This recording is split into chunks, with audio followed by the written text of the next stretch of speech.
Salam sejahtera dan selamat malam. Oke, kita akan mulakan kelas seperti biasa. Coba bagi respon, boleh dapat dengar suara saya tak? Lepas tu skrin boleh dapat nampak tak? Kalau boleh, boleh apa? Boleh teks lah dekat chat. Kalau boleh, kita teruskanlah. Okey, mantap. Okay, thank you Iza. Okay, right.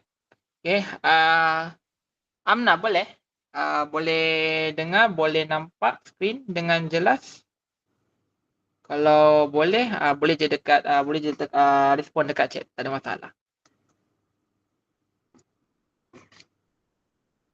Okey, boleh. Okey, thank you. Okey, jadi sekarang dah waktu pukul 9.03, jadi kita akan teruskan. Okey, kita biar yang selebihnya tu dah akan masuk kemudian lah. Baik, jadi kali ini kita dah masuk kepada bahagian C, which is kita dah habiskan lah untuk saudagar besar dari Kuala Lumpur. Jadi untuk Amna yang baru je masuk, apa itu? Ada saya bagi satu folder yang tajuk dia adalah Starter Kit Learning. Mungkin semester 2. So, termasuk apa yang saya gunakan pada hari ini dah ada dalam folder tu. Jadi boleh akses lah dekat situ. Okay. Modul yang saya gunakan ni adalah modul fakta berlima. Jadi maksud dia di sini adalah modul ni kita akan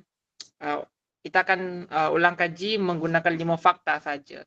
Okey, untuk setiap bahagian. Jadi itu adalah satu shortcut lah untuk kita nak hadam dengan lebih cepat, sebab setiap 5 fakta yang ada pada setiap bahagian tersebut, 3 bahagian tersebut tu semuanya boleh digunakan untuk menjawab apa saja soalan-soalan yang akan ditanyakan nanti. Okay, jadi boleh tengok pada kelas sebelum ni lah melalui YouTube yang saya dah sertakan link untuk rujukan. Baik, jadi kita baik semula tadi, kita akan pergi kepada bahagian C, pembangunan negara dalam novel Saudagar Besar dari Kuala Lumpur. Jadi kita ada dibahagikan kepada dua, iaitu politik dan ekonomi. Jadi kita akan terus track kepada setiap bahagian. Okay, jadi kita akan mulakan daripada aspek kepimpinan. Jadi di sini saya dah sediakan 5 fakta di sini. Jadi untuk apa saja soalan yang ditanyakan berkenaan dengan soalan kepimpinan, boleh menggunakan fakta ni lah, 5 fakta ni. Jadi di sini ada dibahagikan kepada beberapa bahagian. Yang pertama itu kita panggil dia ataupun kita letak sebagai apa. Maksudnya itu adalah dari segi faktanya lah. Okay, yang kedua adalah siapa yang melakukannya ataupun siapa yang terlibat. Okay. Lepas tu bahagian ketiga adalah mengapa, bagaimana dan di mana. Jadi semuanya kita akan masukkan dalam bahagian huraian lah.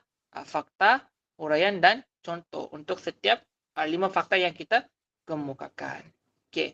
Jadi kita akan tengoklah apakah dari segi huraian yang kita akan gunakan untuk setiap fakta tersebut yang telah dipaparkan lah gitu. Okey, kita akan mulakan yang pertama. Okey, dari segi kepimpinan. Okey, kepimpinan ni dia kita boleh gunakan untuk semua soalan yang bertanyakan tentang aspek kepimpinan tersebut. So ini secara umum lah. Okey, jadi mungkin soalan dia akan tanyakan apakah kepentingan kepimpinan, bincangkan penyertaan kepimpinan dalam berdasarkan novel Saudagar Besar dari Kuala Lumpur. Jadi kita boleh gunakan fakta yang telah disertakan. Okay, jadi yang pertama adalah pemimpin bijak. Mungkin soalan ini dia tanya tentang ciri-ciri seorang pemimpin lah berdasarkan novel Saudagar Besar dari Kuala Lumpur. Nah, jadi yang pertama kita letakkan sebagai fakta pertama iaitu pemimpin bijak yang dicontohi oleh ataupun yang kita boleh contohkan ataupun diamalkan oleh Encik Muhammad. Jadi apakah yang membuktikan bahawa Encik Muhammad ini seorang yang sangat bijak. pemimpin yang sangat bijak. Okey, kenapa? Sebab beliau sangat hebat dalam perniagaan. Perniagaan syarikat Lombong lah dengan ekspor lada hitam tu. Okey. Sekejap Okey.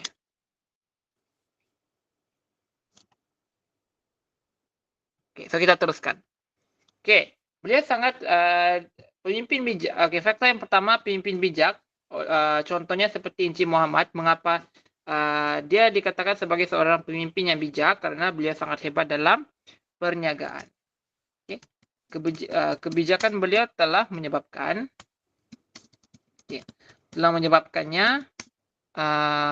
ataupun telah menyebabkan Encik Muhammad berjaya mendapat tender lada hitam di Jerman selama 7 tahun. Okey. Itu yang pertama. Okey, yang kedua adalah seorang pemimpin berani. Siapa ataupun contohnya oleh watak Rahim. Okey, dia digambarkan Rahim ni digambarkan seorang yang sangat berani kerana mengkritik.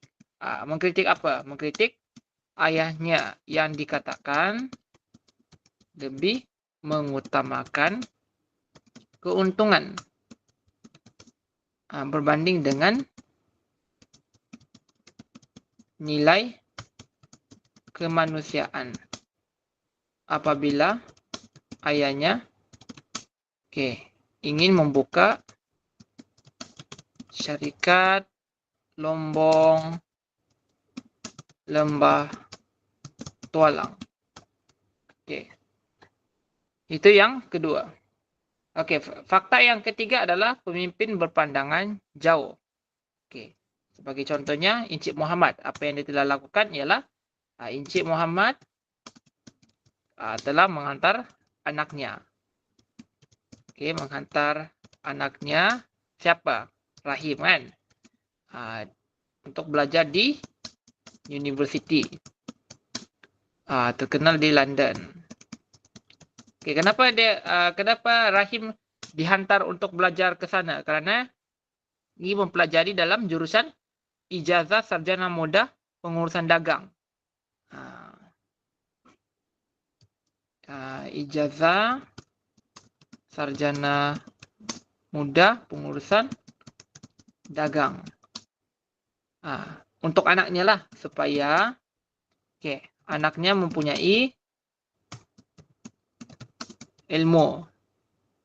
Mempunyai ilmu dalam pengurusan dagang.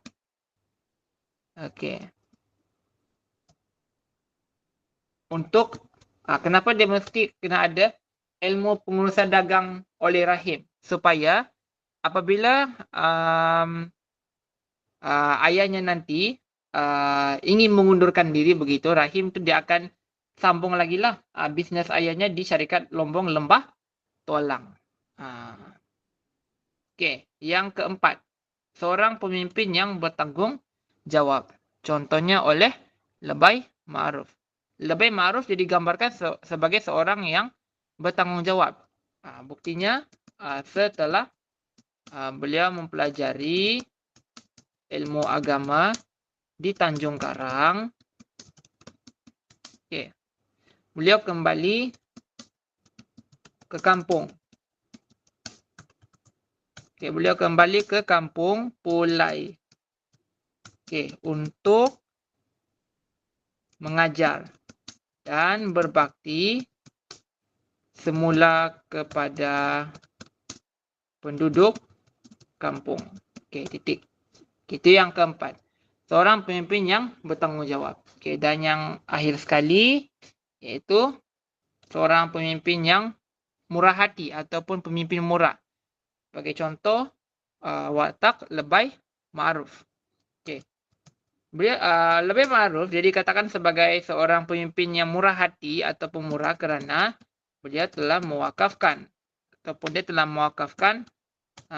tanahnya untuk membuat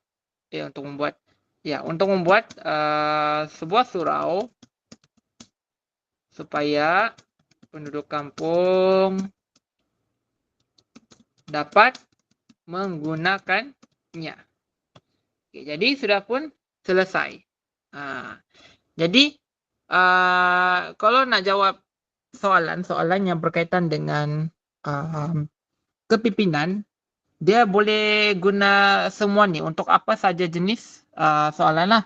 Apa-apa kehendak soalan yang ingin ditanyakan. Cuma yang kita perlu kena ubah di sini adalah dari segi olahan ayat lah. Jadi di sini saya dah permudahkan, saya dah bagi contoh siapa watak dia dan apa yang dia telah lakukan. Jadi apa yang perlu korang buat lagi lepas ni adalah untuk olahkanlah, menjadikan dia sebagai satu ayat. Sebab saya bagi dalam bentuk jadual. Jadi buatlah dalam bentuk ayat sendirilah. Macam tu. Ikut bagaimana yang telah saya ajarkan semester lepas. Dari segi cara menjawabnya. Okey, faham Jadi kita boleh teruskanlah. Kita pergi kepada yang kedua. Okey, nationalism. Nasionalisme lah. Okey, jadi ada 5 fakta di sini. Oh, sorry, dia ada 4 saja. Sebenarnya dia ada 4. Okey. Yang pertama adalah sayang akan negara, mengekalkan perpaduan negara, meningkatkan ekonomi negara dan setia kepada raja. Jadi dia akan biasanya soalan ni dia akan minta kita untuk membincangkan pernyataan-pernyataan, satu pernyataan yang telah disediakan dalam soalan dan kita keluarkan beberapa fakta bagi menyokong pernyataan tersebut dalam soalan yang telah diberikan. Okey, jadi kita standby 4 saja. Okey, yang pertama adalah sayang akan negara oleh Rahim dan Robert. Okey, Rahim dan Robert menuntut ilmu di luar negara. Okey, mereka menuntut ilmu di luar negara. Okey, mereka berdua tetap kembali ke tanah air untuk kembali berkhidmat di negara sendiri dalam bidang masing-masing. Okey, itu adalah yang fakta pertama yang menyokong kepada fakta itulah sayang akan negara. Okey. Kedua, mengekalkan perpaduan negara. Okey, contohnya oleh watak Rahim, Robert dan Mahani. Okey. Jadi apa yang kita boleh jelaskan di sini daripada 3 orang watak di sini? Apa kaitan Rahim, Robert dan Mahani dengan pengekalan perpaduan negara tersebut? Okey. Sebab mereka mereka telah berkawan akrab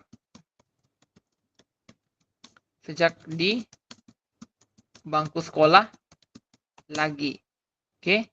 Hal ini jelas menunjukkan bahawa perpaduan wujud dalam kalangan manusia walaupun berbeza agama dan bangsa. Okey. Okey, seterusnya fakta ketiga, meningkatkan ekonomi negara. Okey, jadi aspek nasionalisme ini boleh meningkatkan ekonomi negara dengan watak Datuk Tan dan Encik Muhammad di mana mereka telah bekerjasama dalam perniagaan hingga menyebabkan mereka berjaya mendapatkan tender lada hitam di Jerman. Okey, itu saja. Jadi secara tidak langsung ia boleh meningkatkan pendapatan ekonomi negara. Okey, dengan kerjasama antara mereka ni, Datuk Tan dan Encik Muhammad ni, walaupun mereka berasal daripada latar belakang yang sama, tapi mereka mempunyai fokus yang sama untuk mencapai kejayaan cemerlang dalam perniagaan mereka. Akhir sekali adalah setia kepada raja. Okay. Siapa yang contohnya siapa? Penduduk kampung. Okay. Jadi penduduk kampung Pulai menunjukkan taat setia kepada raja apabila wujudnya penganugerahan ketika hari puja umur. Hari puja umur yang mulia Sultan dan aktiviti gotong royong. Gotong royong bagi menyambut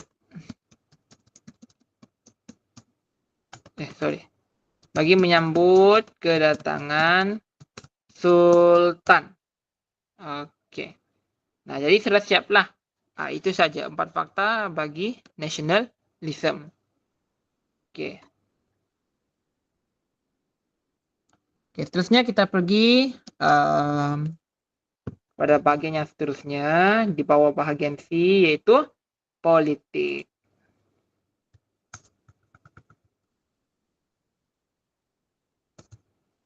Okey, bahagian politik. Jadi ada 5 fakta lah, seperti biasa.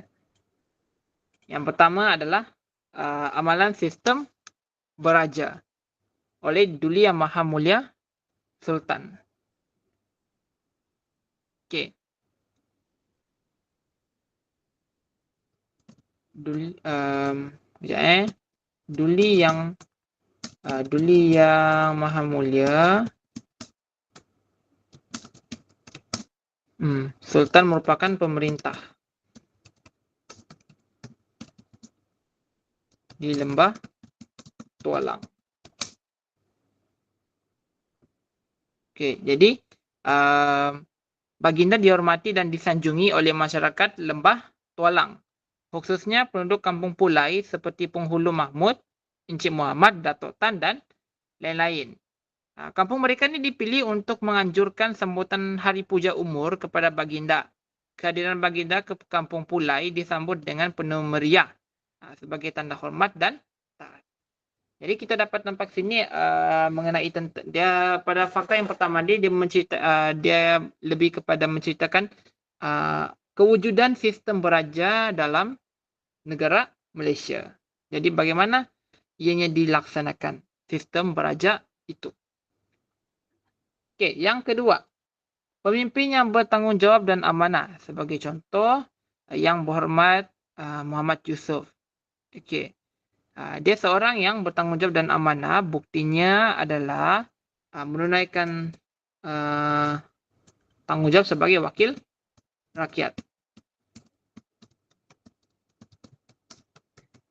Okey, wakil rakyat untuk membawa perubahan di kampung Pulai dengan memindahkan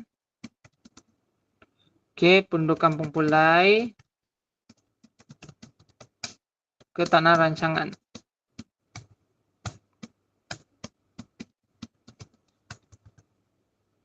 Okey, ke tanah rancangan Felda. Okey, tik.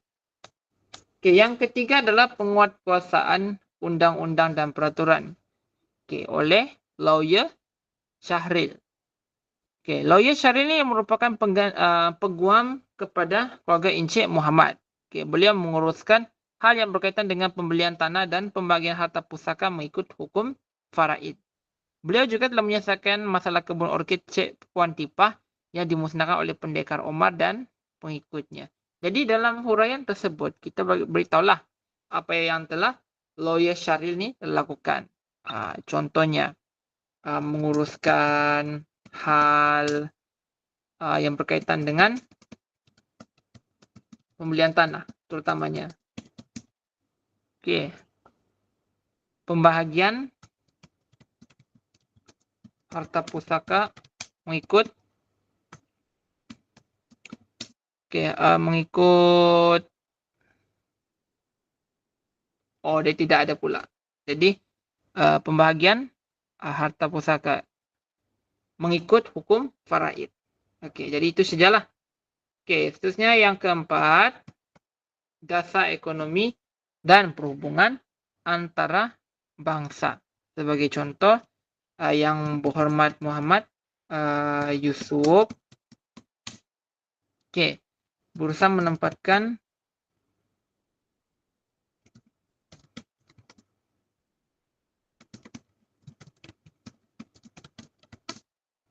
penduduk kampung Pulai menempatkan yang tidak memiliki tanah ke tanah rancangan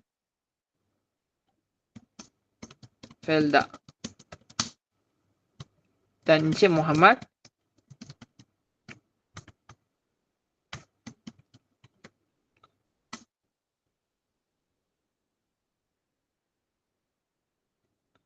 mengekspor lada hitam ke Jerman selama 7 tahun.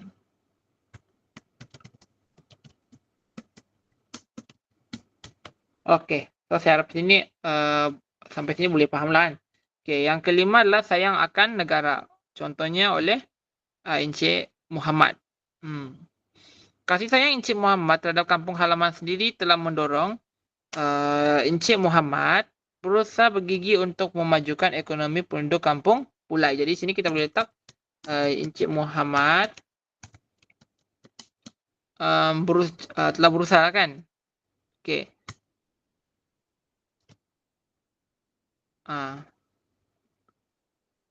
Encik Muhammad berusaha gigi. Okey, berusaha gigi untuk memajukan ekonomi.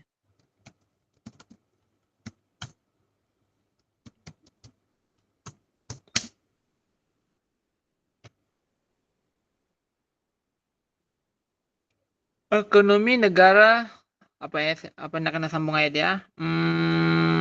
Ekonomi negara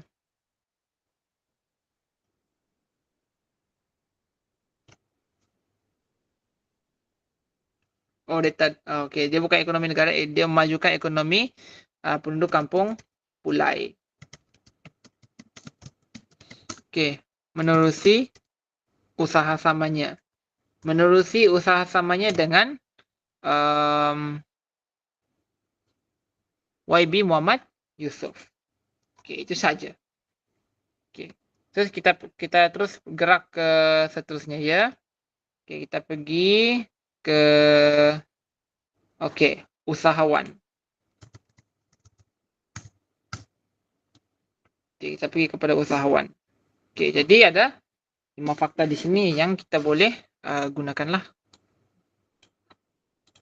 Okey, yang pertama penanaman lada hitam oleh Encik Muhammad. Okey.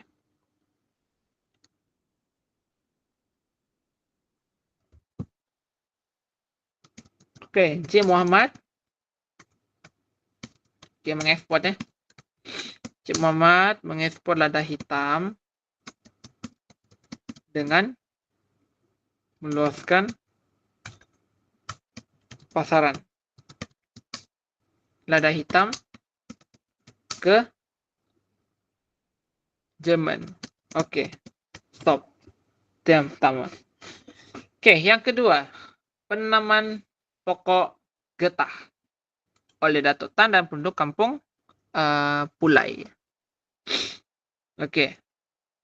Selain Datuk Tan, penduduk kampung Pulai mengusahakan taman getah tetapi dalam skala yang agak kecil untuk menampung kehidupan mereka. Kebanyakan penduduk Jerman, Medang dan kampung mengerjakan kebun milik penghulu Mahmud.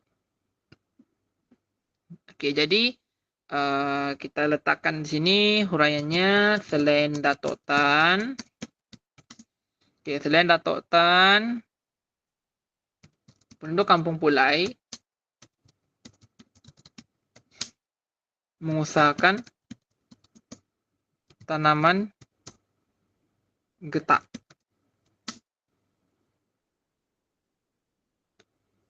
Oke, mengusahakan tanaman penduduk apa boleh mengusahakan tanaman getah, tetapi dalam skala yang agak kecil untuk menampung kehidupan mereka. Oke, dan seterusnya yang ketiga adalah penanaman orkid oleh Cik Puan Tipah.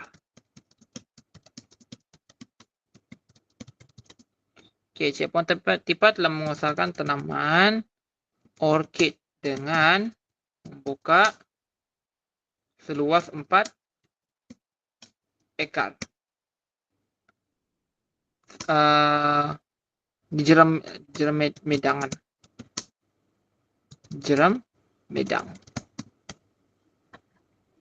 Oke, seterusnya penanaman padi. Lebay Ma'ruf dan keluarganya telah mengerjakan sawah padi.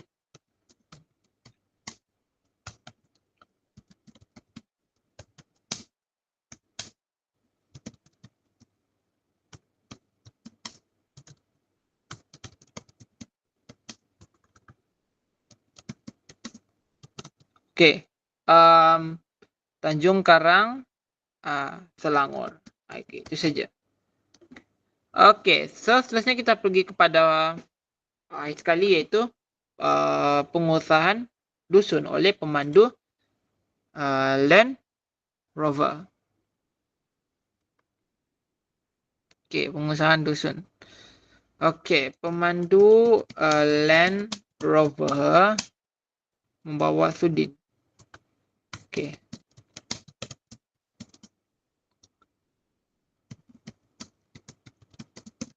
Untuk meninjau tanah di jeram medang.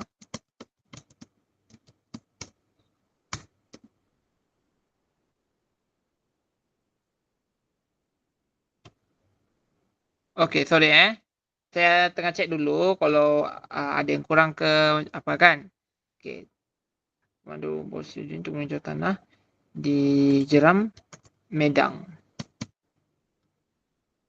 Oke, dikatakan tempat tersebut jeram medang itu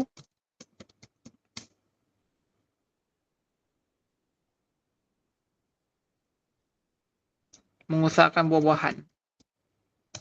Mengusahakan buah-buahan seperti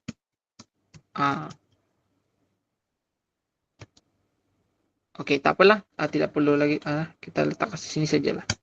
Oke. Jadi sudah selesai untuk usahawan. Oke, terusnya kita pergi ke perdagangan.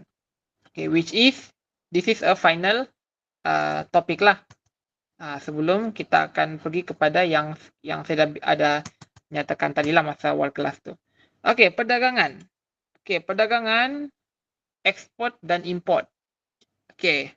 So far kalau ada yang tidak tahu maksud import dan ekspor tu kan. Oke, kalau ekspor import ni dia penghantaran barangan daripada dalam ke luar. Kalau ekspor dari luar ke dalam. So saya ingat boleh faham lah kan maksudnya itu kan. Oke. Kita teruskan. Oke, yang pertama adalah import. Oke. Jadi kita terus pergi kepada bahagian huraiannya lah. Oke. Firma serba dagang internasional. Oke, internasional yang berpangkalan di Kuala Lumpur. Oke, dikatakan menjalankan kegiatan mengimport lada hitam. Oke, itu yang pertama. Yang kedua adalah ekspor. firma serba dagang. Okey, mengekspor firma serba dagang. Okey. Okey, ekspor. Okey. Telah mengekspor lada hitam ke Jerman sebanyak 800 hingga 1,000 tan dalam masa 7 tahun. Okey. Fakta yang ketiga. Okey. Fakta yang ketiga, penglibatan usahawan tempatan. Golongan ini terdiri daripada saudagar Melayu dan Cina serta golongan artis korat Melayu yang kaya. Itulah. Selain daripada memiliki kejayaan dan modal yang besar, mereka juga memiliki syarikat perniagaan yang lebih besar dan mempunyai keupayaan menjalankan aktiviti perdagangan di peringkat antarabangsa. Okey. Yang ini lebih kepada kita sedang mewujudkan siapakah orang yang akan sambung tugas as guru kelas sebentar selepas inilah. Okey, yang keempat, penglibatan syarikat tempatan dan antarabangsa.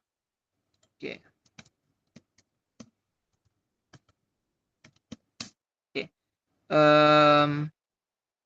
Antarabangsa. Syarikat tempatan itu firma. Okey, itu firma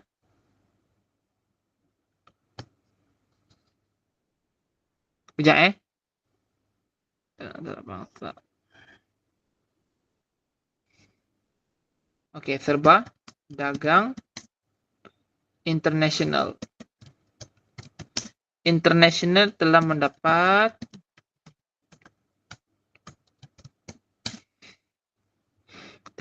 kontrak membekalkan.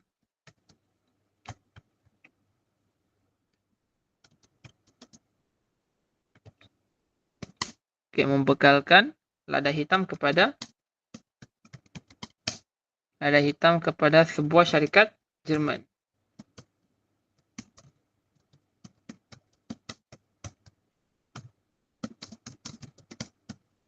Okey. Dan akhir sekali, usaha sama antara syarikat. Okey, sektor perdagangan memerlukan modal yang besar. Oleh hal yang demikian, lahirlah kerjasama antara pemodal untuk menubuhkan syarikat usaha sama seperti firma serba dagang internasional. So, saya letakkan di sinilah. Okey, jadi sektor perdagangan memerlukan modal yang besar. Okey, oleh hal yang demikian,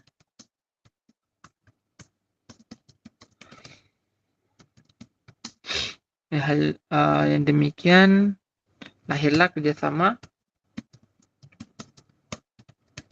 Okey, lahirlah kerjasama antara pemodal untuk menumbuhkan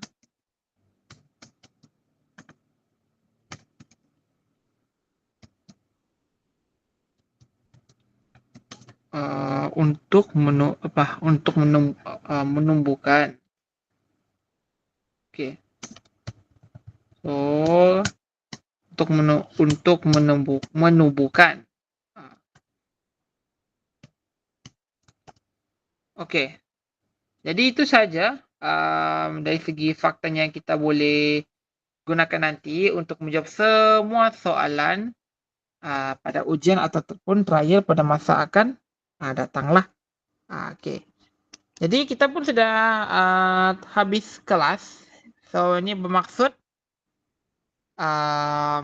minggu hadapan kita akan mulai kita akan belajar bagaimana untuk memahami kehendak soalan untuk persediaan semester 2 nanti.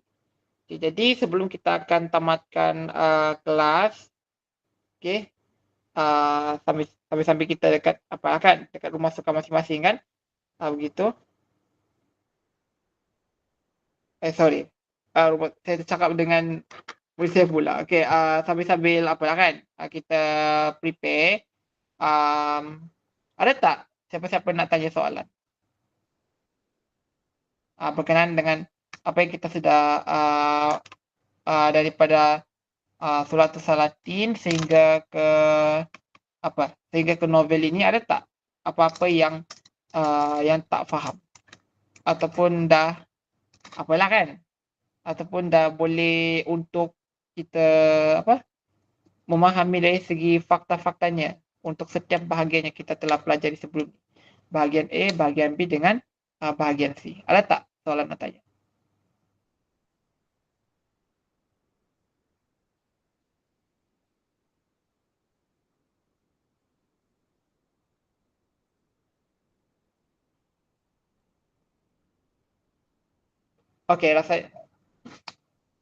Okey, jadi tak ada.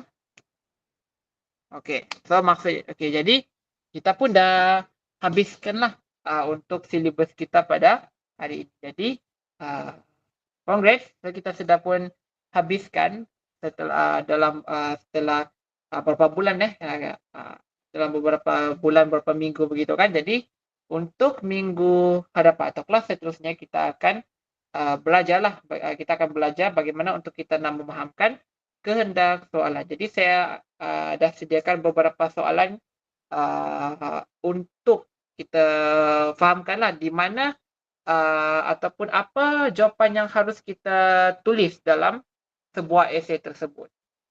Ya. Jadi ada cara dia bagaimana untuk fahamkan kehendak soalan lah. Jadi nanti pada minggu hadapan memang kita akan tumpukan kepada cara-cara menjawab soalannya. Jadi kalau tak ada apa-apa yang nak tanya lagi ataupun nak tambah, itu sajalah untuk kelas kita pada hari ini.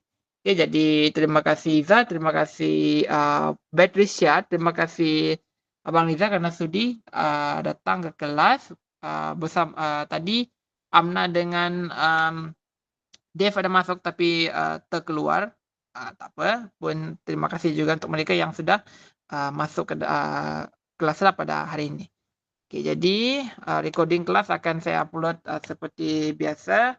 Jadi kita akan jumpa lagi pada kelas minggu depan. Terima kasih dan selamat malam. Okey. Terima kasih cikgu. Selamat malam. Okey, sama-sama.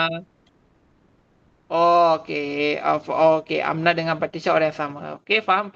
Okey. Okey, terima kasih.